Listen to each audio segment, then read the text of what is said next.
Bonjour à toutes et à tous, bienvenue dans cette émission, le débat. Dans le cadre de l'émission d'aujourd'hui, nous allons évoquer ce sommet décisif à Téhéran, ce sommet tripartite entre les présidents iraniens, russes et turcs respectivement, Hassan Rouhani, Vladimir Poutine et Recep Tayyip Erdogan. Le sommet consacré à la Syrie et plus particulièrement à la province d'Idlib. Dans son discours, le président Rouhani a insisté une fois de plus sur la nécessité de combattre le terrorisme. Il a dit que voilà, le combat contre le terrorisme à Idlib également est inévitable. Et quant à en fait Vladimir Poutine, président russe, il a dit que le pouvoir syrien, l'État syrien, a parfaitement le droit de combattre le terrorisme dans toute la Syrie, de libérer toute la Syrie. Et le président turc Recep Tayyip Erdogan également a souligné la nécessité de mener ce combat contre le terrorisme en Syrie. On va vous en parler dans le cadre de l'émission d'aujourd'hui avec deux invités. J'ai le plaisir d'avoir avec moi pour cette émission depuis Moscou un spécialiste des questions internationales, analyste politique, expert de l'ONG EODE. Il s'agit de M. Fabrice Béhor. Monsieur Béhor, bonjour, merci infiniment d'avoir accepté notre invitation. Bonjour à vous, toujours un plaisir d'être sur vos antennes. C'est un plaisir partagé. J'ai le plaisir également d'avoir avec moi pour cette émission depuis Damas une analyste franco-syrienne. Il s'agit de Madame Aïssa Midani. Madame Midani, bonjour, merci infiniment d'avoir accepté notre invitation. C'est moi qui vous remercie et merci de votre invitation. Bonjour à tout le monde. Je vous en prie, Madame Midani, comme première question, quelle importance accordez-vous, s'il vous plaît, à ce sommet tripartite à Téhéran? Comme première question. Pour moi, ce sommet à Téhéran, il est crucial dans tous les accords et les discussions à propos d'Idlib.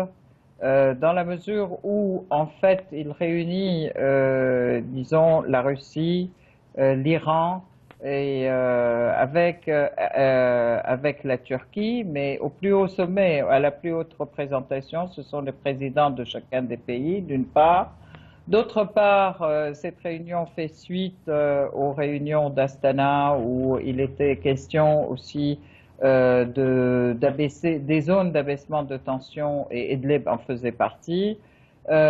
Troisième point, en fait, Erdogan jusqu'à présent a été toujours le pourvoyeur du terrorisme alors qu'il prenait toujours fait et cause se disant contre les terroristes, mais à chaque fois il prétextait d'une lutte contre les terroristes et il les alimente en fait, il les soutient. Mais en même temps, sous prétexte de les combattre, je rappelle quand même que la Turquie a envahi le territoire syrien, a envahi Afrin, a envahi pratiquement tout le nord de la Syrie. Donc en fait, ce sommet revêt beaucoup d'importance dans la mesure où les deux pays qui sont garants, la Russie et l'Iran, sont capables de faire pression sur la Turquie, qui n'a jamais mis en application les accords d'Astana, plutôt à l'envers, et les a plutôt utilisés à l'envers. Donc aujourd'hui, le fait que Erdogan reconnaisse l'importance de la lutte contre le terrorisme, bon, je peux dire que c'est du simple verbiage, hein, j'attends de voir les faits. Mais insister et s'engager surtout aussi sur le fait que l'unicité du territoire syrien, la souveraineté de la Syrie et le fait que le droit de la Syrie à combattre le terrorisme sur tout son territoire, bon, j'ose espérer que la Turquie a été gagnée aux positions de la Russie et de l'Iran. Reste à voir, je dis toujours, la pratique. Monsieur Béor, venez d'entendre l'analyse de Madame Midani. Je voudrais avoir en fait votre avis sur la position de Moscou sur ce sujet. À Téhéran également, plus précisément lors de ce sommet, le président russe Vladimir Poutine a une fois de plus insisté sur le droit du pouvoir syrien de libérer toute la Syrie. S'agissant de la province d'Idlib, Poutine à Téhéran a dit que les terroristes procèdent à des provocations dans cette région également, et Poutine qui insiste sur le fait de nettoyer l'ensemble du territoire syrien de la présence terroriste. Comment évaluez-vous cette prise de position de Moscou, s'il vous plaît? On voit bien que dans le processus d'Astana, auquel est venu participer la Turquie de M. Erdogan, on voit bien que c'est la Russie qui mène le jeu. La Russie a reprécisé par la voix de Vladimir Poutine lors de ce sommet, donc aujourd'hui à Téhéran, qu'il n'était pas question d'un cessez-le-feu lorsqu'on avait en face des groupes terroristes, et que les accords d'Astana ne comprenaient pas ces groupes terroristes. Donc la demande du cessez-le-feu de la part d'Erdogan n'était pas justifiée en ce point-là. A rappelé également le président Rouhani une évidence qui est un pont lancé à Erdogan, à savoir que la présence américaine en Syrie devait se terminer, et ce qui rejoint en partie, enfin c'est même l'essentiel, on va dire, de la peur d'Erdogan, à savoir que cette présence américaine, principalement dans le nord de la Syrie, en armant donc les forces kurdes et YPG pour la Turquie, et cela, il faut leur donner en partie raison, est une variante du PKK, donc kurde, qui mène une action de guérilla dans le sud-est de la Turquie, a démontré, a posé les deux éléments essentiels de ce qui doit devenir sur les opérations militaires futures, à savoir purger Idlib des groupes terroristes, et que donc il va y avoir offensive, et que secondement, le deuxième élément de stabilité, c'était la fin de la présence étrangère et en particulier américaine, parce que si on veut, et si Erdogan veut que la Syrie soit stabilisée, il faut que le gouvernement contrôle ses frontières. Donc, autant Rouhani que Poutine ont indiqué les deux éléments majeurs, et dans le cas précis, Erdogan ne peut pas faire autrement qu'accepter une réalité sur le terrain, bien qu'il aurait voulu jouer autrement, mais sa situation ne permet pas de refuser la position de force de la Russie et de l'Iran sur le terrain militaire dans la région. Madame Midani, est-ce que vous aussi vous estimez, tout comme M. Béor, et que la Turquie de M. Erdogan aussi n'a, dans l'état actuel des choses, d'autre choix que de, en fait, en quelque chose d'accepter cette volonté, disons, irano-russe de combattre le terrorisme sous toutes ses formes en territoire syrien? En fait, je crois que la Turquie joue sur beaucoup de tableaux. En fait, n'oublions pas quand même que la Turquie fait partie de l'OTAN, qu'elle est liée aussi aux États-Unis, que il y a par moments effectivement des petites mésententes avec les États-Unis, mais en fin de compte, ils coordonnent aussi pas mal avec les Américains. Aujourd'hui, en fait, par rapport au combat du terrorisme Al-Nosra, Al-Qaïda et Al-Nosra à Idlib, peut-être que les Turcs vont accepter, puisque Al-Nosra est déclarée comme une organisation terroriste sur le plan de l'ONU, à l'échelle mondiale, au niveau de toutes les organisations internationales. Mais nous savons aussi que à Idlib, il y a plus qu'Al-Nosra, il y a des dizaines de factions terroristes qui ne sont rien d'autre que des subdivisions d'Al-Qaïda qui se donnent des noms différents. Et effectivement, jusqu'à présent, la Russie insiste sur le fait qu'il faudrait séparer les organisations dites non terroristes, en fait, qui ne sont pas Al-Nosra, d'Al-Nosra, et inviter ces organisations à se battre contre Al-Nosra. Bon, ça c'est un travail auquel s'emploie la Russie depuis Astana, depuis le début de la création des zones d'apaisement, d'apaisement. Et l'objectif, c'était toujours de séparer ceux que les uns appellent opposition modérée, maintenant ils disent opposition armée, des terroristes. Or, en réalité, ils sont tous des terroristes. Il faudra pouvoir jouer sur ces contradictions. Or, on sait que le pourvoyeur de toutes ces organisations terroristes, c'est la Turquie. Et la clé, effectivement, de cette séparation et de cette, à la limite, solution est dans la main de la Turquie. N'empêche que Erdogan, encore aujourd'hui, a insisté sur le fait qu'il ne faut absolument pas que l'armée syrienne puisse attaquer Idlib, qu'il faut quand même essayer de résoudre le problème autrement, mais en même temps, il insiste sur le fait de l'unicité du territoire syrien, sur la souveraineté de la Syrie, et il insiste aussi sur le fait que la Syrie a le droit de combattre le terrorisme. En fait, autant de choses contradictoires qui me permettent quand même d'être très sceptique, voire interrogative par rapport aux actions turques dans l'avenir.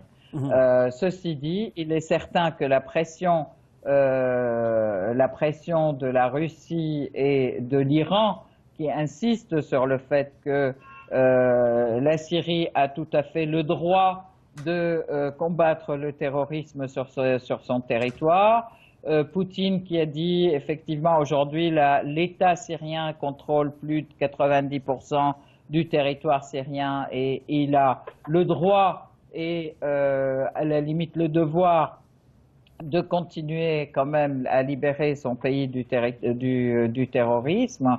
Bon, tout ceci, ce sont des affirmations importantes qui ont, à mon avis, donné beaucoup de poids dans ce sens au sommet. Merci. Monsieur Béor, lors de ce sommet, le président Rouhani a évoqué la présence iranienne en Syrie en disant que voilà, cette présence est tout à fait légale parce qu'elle s'effectue à la demande du gouvernement syrien et cette présence se poursuivra tant qu'il y aura cette demande de la part du gouvernement syrien. Par contre, s'agissant de la présence américaine en Syrie, le président Rouhani qui l'a jugé tout à fait illégal et a réclamé une fois de plus, cette fois-ci, devant le président russe et turc, la fin immédiate de la présence américaine en territoire syrien. Sur ce point, M. Béor, il y a une pleine communauté de vues, au moins entre le président Rouhani et son homologue russe, d'autant plus que dans l'état actuel des choses, il y a en fait, si vous voulez, une certaine communauté de vues d'Ankara avec Téhéran et Moscou également, n'est-ce pas? Oui, oui, je suis tout à fait d'accord avec ce que la précédente intervenante a indiqué. D'une manière assez diplomatique, ce que moi je ne peux faire devant l'hypocrisie, le double jeu d'Ankara sur le sujet. Pour autant, vous avez raison. Effectivement, sur ce point précis, il y a une communion de vues et d'intérêt de voir les Américains militairement, donc les militaires américains, partir de la région, parce qu'ils n'ont aucune légitimité, aucune légalité pour y être, et puis qui plus est, parce que c'est une division donc ce sont aussi des rebelles qui se sont, mais qui aujourd'hui discutent avec Damas, donc il y aura peut-être une solution plus diplomatique, espérons-le, mais tout du moins qui pose encore une division, parce qu'après Idlib, il y a cette question, effectivement, des Kurdes, et dans le cas précis, le fait que le président Rouhani a indiqué et exigé le départ des militaires américains, ce qui rejoint la position russe sur le sujet, et ce que j'indiquais, et dans ce cas précis sur le double jeu d'Erdogan, un pont qui est lancé, puisque la présence américaine dans la région arme les YPG, qui pour Ankara est un danger pour lui-même, la stabilité et l'unité de son pays, du fait que derrière cela c'est le PKK, et qui sont pour l'indépendance d'un Kurdistan en Turquie. Donc là-dessus, évidemment, on voit bien que sur ce sujet, en tout cas précis, il y a, on va dire, un terrain d'entente. Maintenant, Erdogan a planté des graines d'un côté, planté des graines de l'autre, et il ira du côté où il pourra récolter les meilleurs fruits. Ça a toujours été la politique d'Erdogan. Mais il devrait pourtant savoir, quand même, de par l'histoire, on voit très bien que les Américains changent rapidement, généralement, d'alliance lorsqu'il s'agit de leurs intérêts, et ils n'ont aucune espèce d'empathie, de sympathie pour leurs anciens alliés.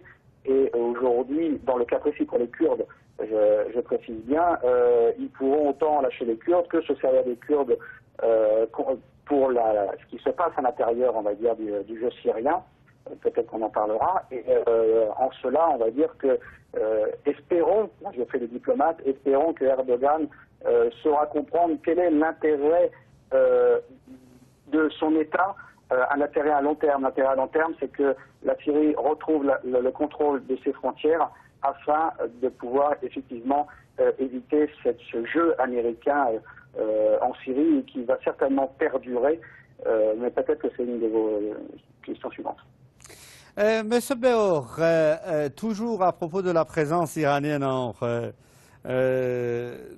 Syrie, le président Rouhani a réitéré une fois de plus que cette présence s'effectue à la demande du gouvernement syrien, et l'Iran restera en Syrie tant qu'il y aura une telle demande syrien. C'est-à-dire il n'est pas question pour l'Iran, diplomatiquement parlant, de quitter la Syrie, ni à la demande de la Russie, ni à la demande de n'importe quel autre pays dans le monde. Par contre, le président Rouhani a dénoncé une fois de plus, M. Béor, le rôle destructeur, déstabilisateur du régime israélien, qui ne cesse de procéder à des provocations pour déstabiliser davantage la Syrie et à travers la Syrie toute la région.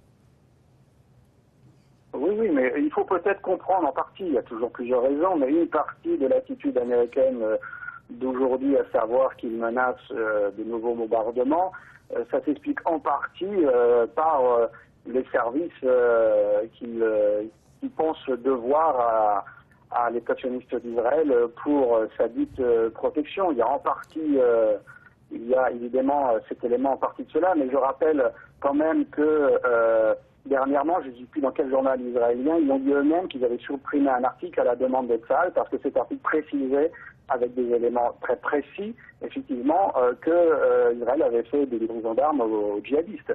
Donc voilà, les choses sont claires, même dans la presse israélienne, les choses ont été dites, bien qu'elles sont censurées à l'heure d'aujourd'hui.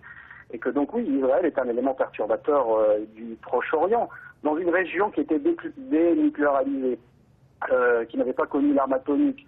Le fait que ce pays se dote de l'arme atomique, officiellement non, mais tout le monde le sait, que l'Allemagne lui a fourni aujourd'hui des sous-marins donc sur lesquels aujourd'hui sont des missiles atomiques, comment voulez-vous que ça puisse avoir une position, une situation, une position, on va dire, de stabilisation? Non, évidemment, et la politique d'Israël a toujours été de détruire, de diviser, c'est une politique qui a sa logique, tous les pays tout autour, afin de rester, on va dire, l'avant-garde, on va dire, c'est comme ça qu'il a présent tout du monde aux États-Unis, l'avant-garde du monde occidental dans cette région, le porte-avions américain dans cette région. Donc, et là, dans le cas syrien, bien évidemment, autant les États-Unis que l'Occident en général, et donc Israël en particulier, ne peuvent accepter la défaite qu'ils subissent, et donc continuent, mais aujourd'hui c'est plutôt des actions d'arrière-garde, mais continuent tout de même leurs actions de déstabilisation, et tout du moins pour retarder ou compliquer la fin des opérations militaires et éviter plus que possible une reconstruction qui serait facilitée par une entente diplomatique internationale. Madame Midani, toujours à propos du rôle d'Israël, on sait très bien que ce rôle a été destructeur dès le début de la crise, si vous voulez, du problème qui était survenu en fait dans le territoire syrien. Là, l'Iran est tout à fait catégorique sur sa position. Il dit que voilà, le combat contre le terrorisme à Idlib est inévitable, c'est-à-dire que ce combat aura lieu à Idlib également. L'Iran dit qu'il restera en Syrie à la demande du gouvernement syrien, et c'est le régime israélien qui plutôt doit mettre un terme à ces provocations.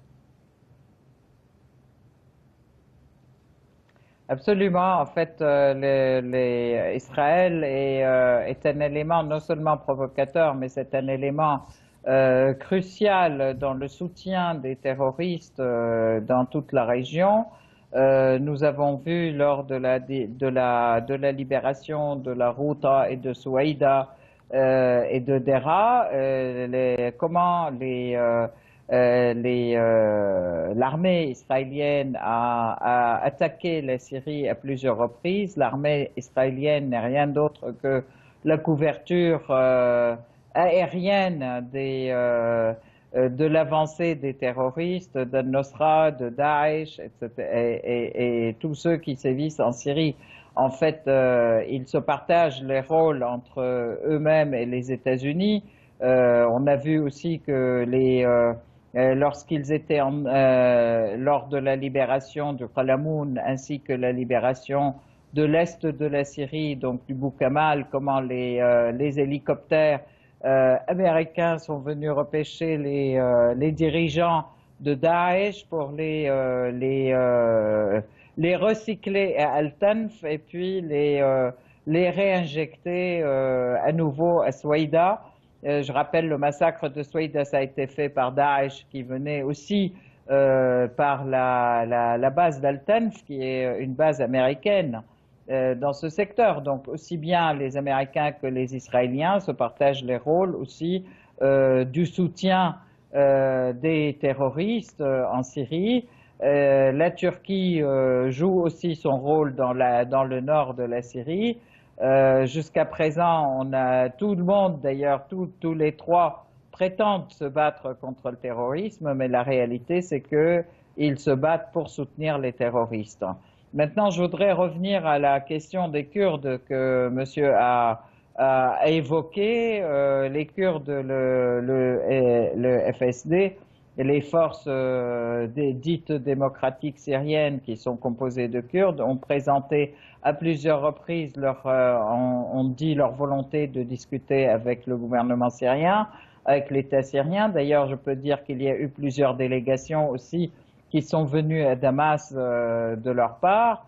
Après, effectivement, à chaque fois qu'il y a des choses positives, les Américains mettent l'accent pour les pousser aussi à se rebeller, entre guillemets. Mais en fait, à plusieurs reprises, ils avaient annoncé leur volonté d'avoir une certaine autonomie, mais sous le couvert de l'État syrien. Merci beaucoup. Donc, ce ne sont pas des séparatistes. Et voilà. Merci beaucoup, Madame Aïssa Midani, analyste politique franco-syrienne, d'avoir été avec moi pour cette émission depuis Damas, capitale syrienne. Mes vifs remerciements vont également à M. Fabrice Beur, analyste politique et spécialiste des questions internationales, qui a été avec moi pour cette émission depuis Moscou. C'est la fin de l'émission d'aujourd'hui. Merci infiniment de l'avoir suivi. Je vous souhaite à vous toutes et tous une excellente journée. Je vous dis au revoir, amis. À très bientôt.